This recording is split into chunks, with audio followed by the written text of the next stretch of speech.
Assalamualaikum warahmatullahi wabarakatuh. Selamat pagi teman-teman semua dimanapun kalian berada. Saya Abdullah Syahbandar, siswa kelas 12A1 sebagai host di Mas Muba Podcast pada hari ini dalam segmen Presma, Prestasi Siswa Mas Muba.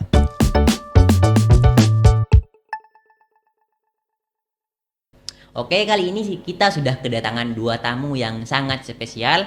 Dua tamu yang telah sama-sama mengharumkan nama madrasah, entah itu di kancah regional ataupun nasional.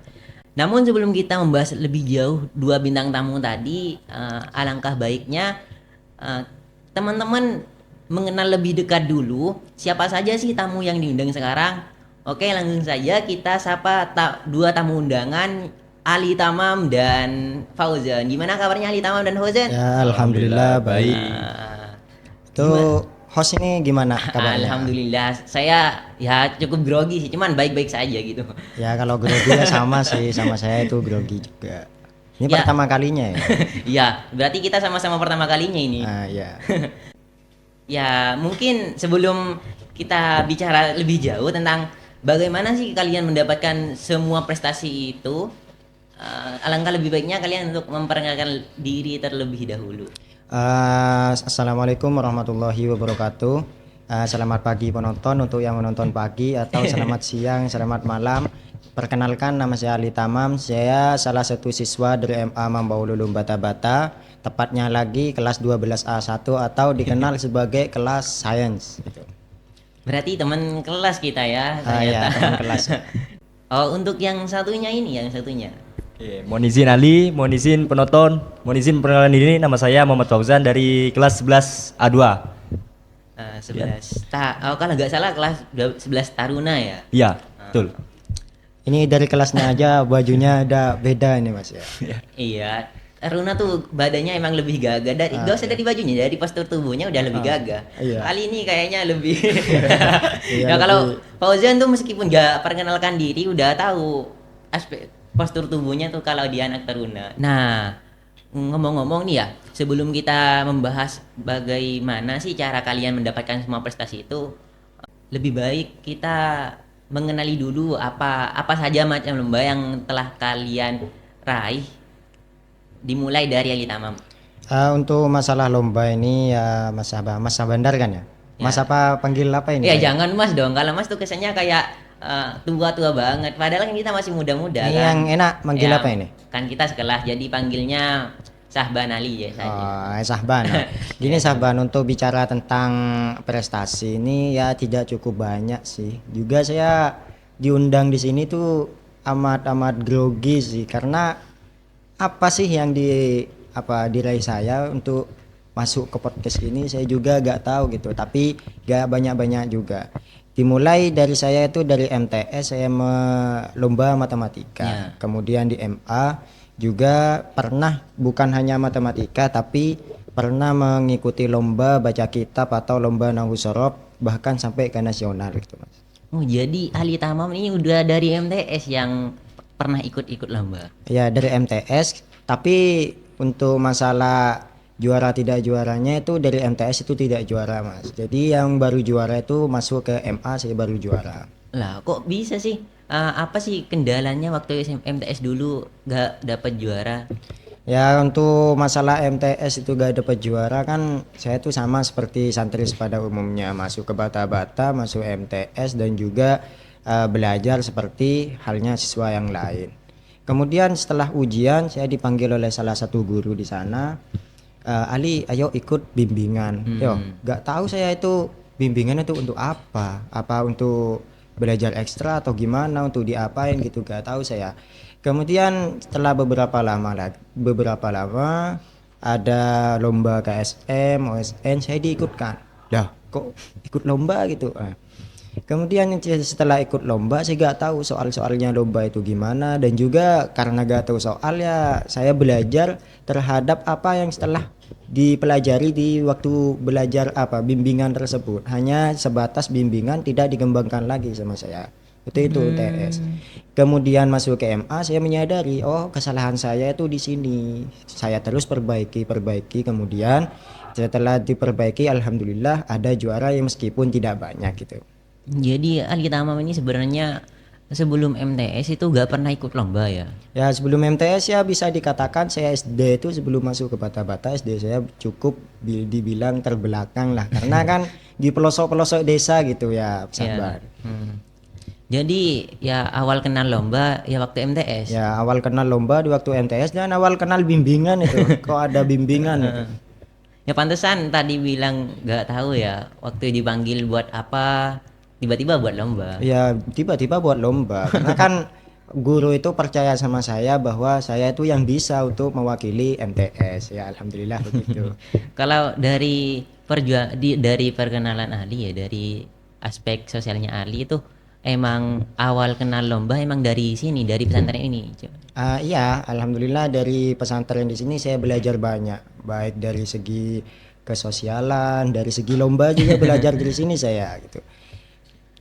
Ah, mungkin kalau bicara Ali doang ini gak fair rasanya. Iya. Kita pindah ke Fauzan. Fauzan nih dengar-dengar udah sebagai apa ya pencetak sejarah di Ponpes ini katanya sih gitu. Benar nggak?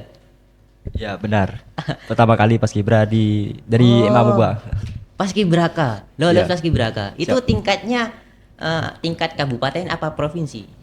Tingkat kabupaten, mau lolos provinsi tapi gagal. Sebenarnya hampir ya, hampir lolos provinsi. Hampir. Sudah tes masuk berangkat Surabaya sudah. Sudah berangkat sebagai cuman nggak lolos. Gak lolos di mentoknya tes wawancara. mentoknya cuma di kabupaten. Siap. Gimana sih rasanya pas jadi paskibraka itu? Ya rasanya kayak gimana ya, kayak merasa bangga ya bangga, tapi merasa kayak selalu merasa dongkol gitu ke pelatih. Kok bisa? Ya gimana ya, serba salah gitu. Kan banyak ya siswa taruna kebanyakan. Lebih-lebih teman-temannya Fauzan itu banyak yang pengen kayak Fauzan. Pengen apa ya? Pengen jadi paskibraka membawa nama Madrasah Mambaul Ulum di tingkat yang lebih tinggi lagi. Lo kok bisa malah Fauzan ini nggak ngerasa dongkol? Ya emang kalau orang lain melihat itu kita itu merasa wah gitu. Ah. Tapi kita sendiri ya itu agak gimana gitu. Kayak dongkol ke pelatih, dongkol ke senior gitu karena ya setiap latihan gitu. Karena mereka Ini gak tahu salah, itu prosesnya salah. gitu ya. Atau Ya, prosesnya mungkin, mereka. ya kadang-kadang orang yang cuman ngelihat dari luarnya saja tuh gak tahu apa yang emang bener yang sebenarnya terjadi di Iya. dalam kan. Kayak ngelihat permen terus bungkusnya bagus cuman ada itu permen yang tiba-tiba kosong isinya kan kayak gitu kan. Sebenarnya kan kalian mencapai prestasi seperti ini tentu tidak diawali dengan langkah yang instan kan. Iya. Banyak proses-proses yang dilalui dan juga banyak hal-hal yang mengganjal kan setiap prosesnya. Bisa nggak diceritain gimana sih ceritanya kalian bisa melewati segala tantangan tersebut? Dimulai dari Ali Tama mungkin. Untuk tantangan di sini banyak ya. Mulai yang pertama itu dari bimbingan. Saya ikut bimbingan setelah sekolah. Semua anak itu pulang ke timur, ke pondok semua, saya tetap di sekolah untuk nunggu guru untuk bimbingan. Ya merasa dongkol ya sama seperti Fauzan itu sama sih, merasa dongkol. Wah, bimbingan lagi. Nanti kan menguras waktu kata saya itu. Juga sama teman-teman itu dicemoh ya gitu. Apakah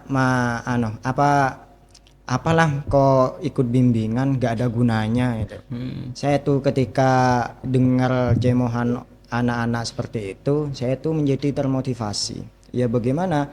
Saya tuh ingin membuktikan kepada semua anak-anak yang mencemoh saya bahwa saya bisa untuk meraih prestasi yang saya ikut bimbingan tersebut gitu. Sehingga saya membuktikan bahwa mereka itu salah. Ikut bimbingan itu jangan dijadikan cemohan, jangan dijadikan hinaan, bahwa ikut bimbingan atau ikut les-les yang lain itu berguna juga gitu. Kan kebanyakan tuh anak-anak kalau udah dicemooh Ya. udah diledek sama teman-teman yang lain, mereka tuh langsung minder, langsung down mentalnya. Nah, rahasia Ali Tamam tuh agar tetap konstan, artinya tetap mentalnya rasa ingin mencapai prestasi itu tinggi itu gimana? Jadi untuk mencapai seperti itu, saya tuh yang pertama kali diusahakan yaitu mencintai ilmunya. Ya saya teringat terhadap dawuh beliau, cintai apa yang Anda kerjakan, kerjakan apa yang Anda cintai gitu. Itu perkataan Kiai Haji Muhammad Thohir. Iya, iya, iya. Saya tuh terinspirasi dari hal tersebut. Saya ingin mencintai apa yang ingin saya bimbingkan. Ya kan saya tuh modelnya matematika kan.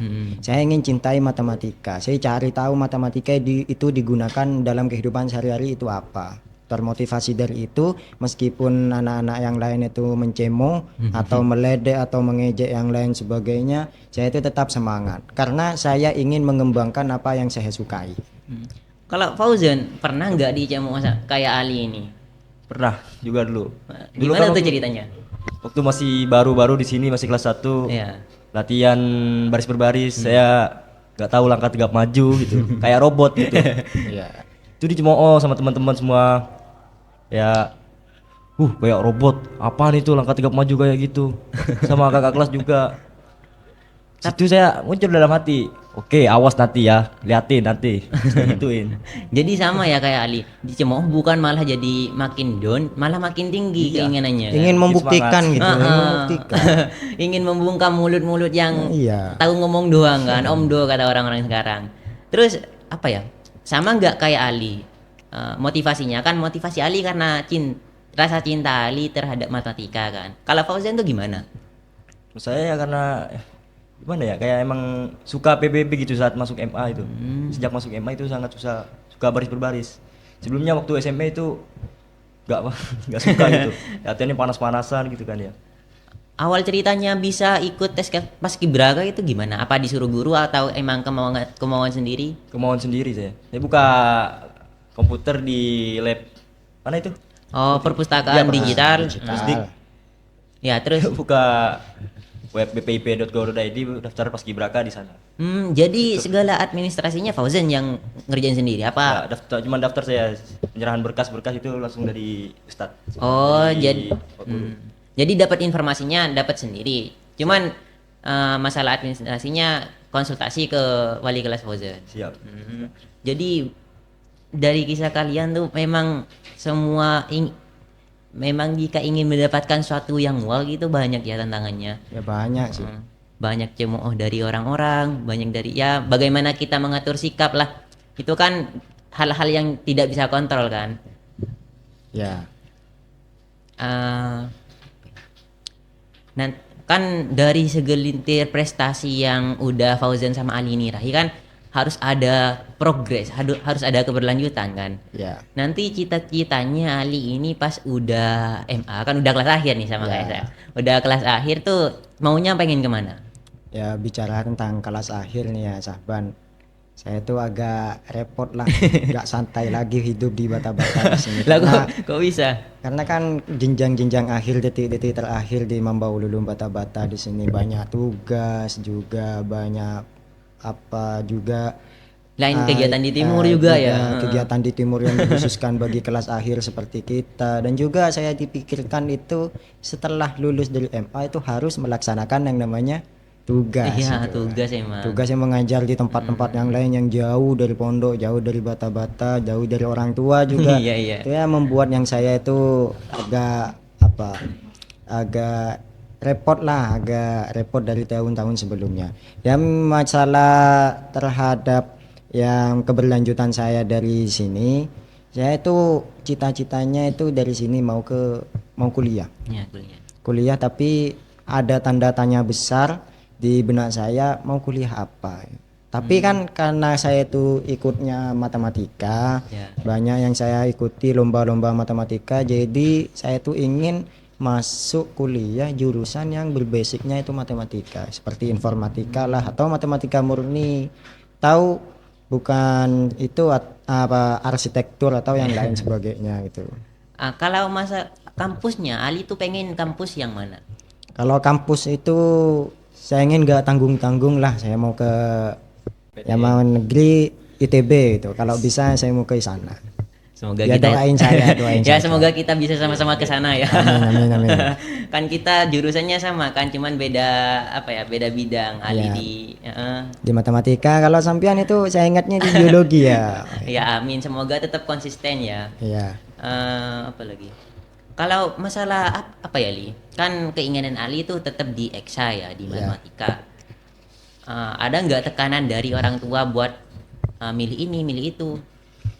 Untuk tekanan dari orang tua saya rasa gak ada. Waktu saya sudah iklan di timur, kan di sana itu di timur itu ada iklan alfiyah. Bagi penghafal alfiyah itu ditunjukkan pada semua santri bahwa dia itu hafal. Setelah iklan saya pulang ke rumah, pulangan pondok ke rumah.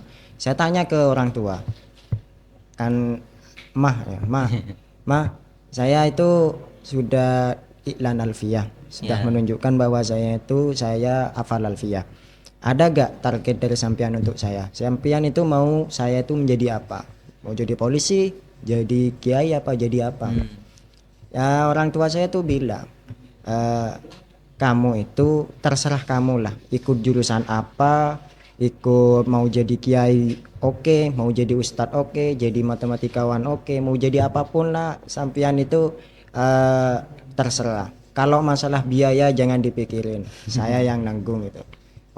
Oh gitu kata saya. Itu ya berarti untuk hak ini itu adalah hak saya untuk memilih, tidak ada campur orang tua itu. Orang tua itu membebaskan saya dari hal tersebut. Jadi Ali ini harus benar bersyukur ya, karena orang ortu udah ngasih kebebasan Ya. dan juga udah gak neken Ali. Karena kan sekarang banyak tuh ortu yang pengen anaknya jadi A, ortu yang pengen jadi anaknya B.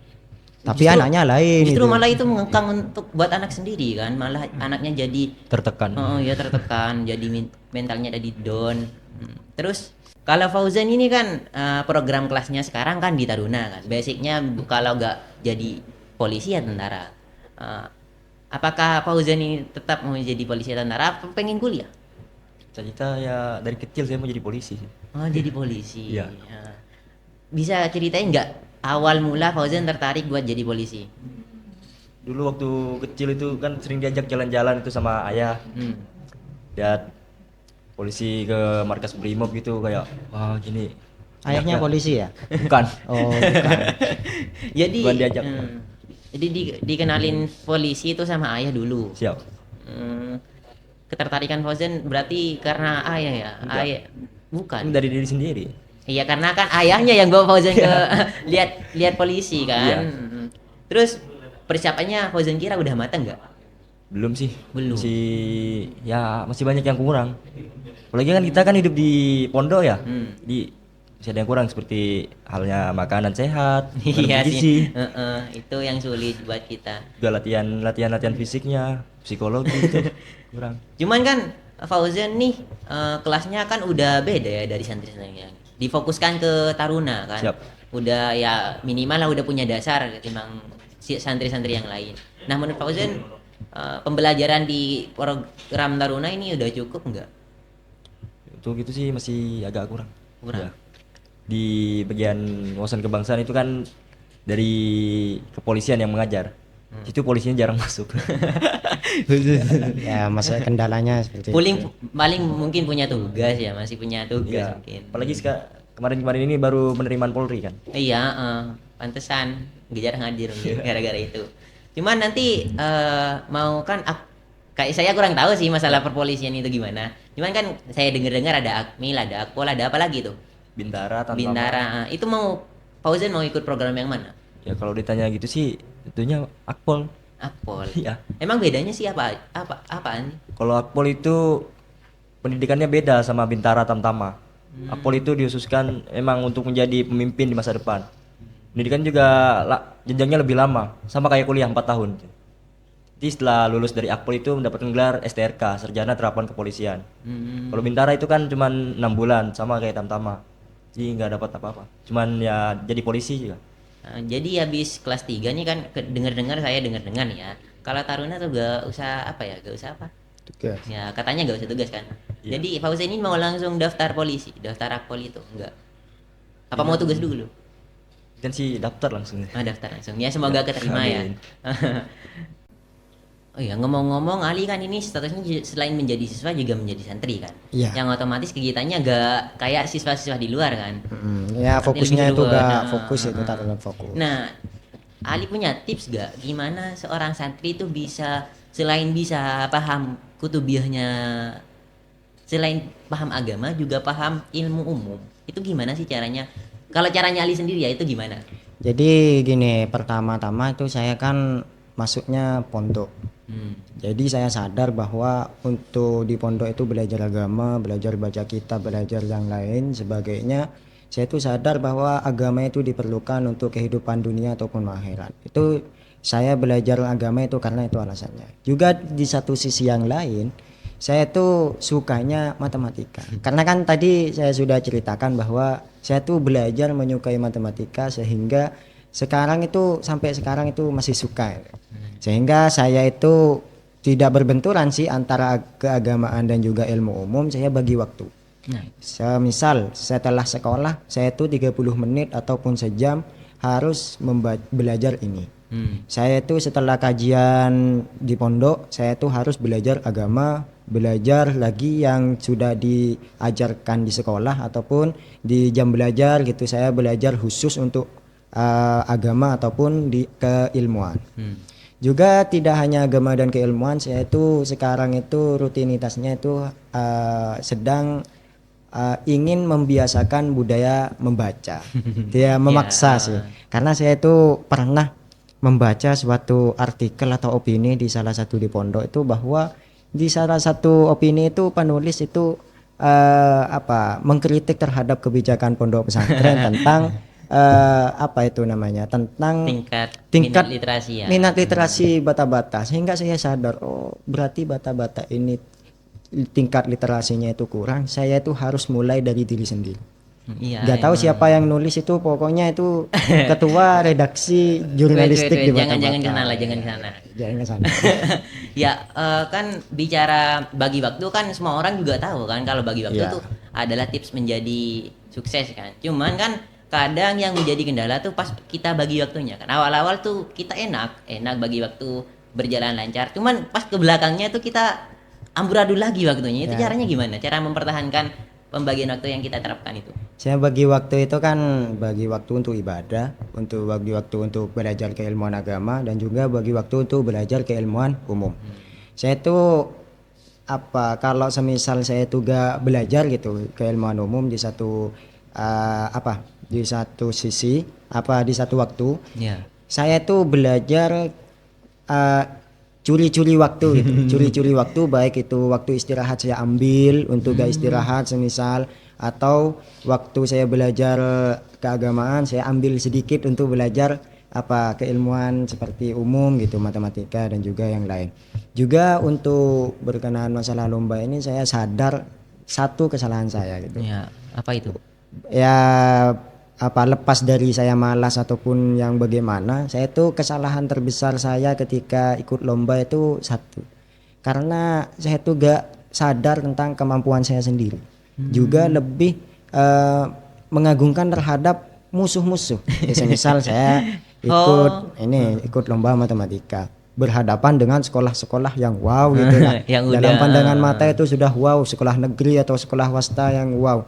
Saya tuh dalam benak itu berpikir, pasti itu yang menang. Ya, saya gak pikir bahwa saya menang, gak optimis gitu, pesimis gitu. Kena mental dulu. Mental dulu kan. Minder duluan ini, nervous.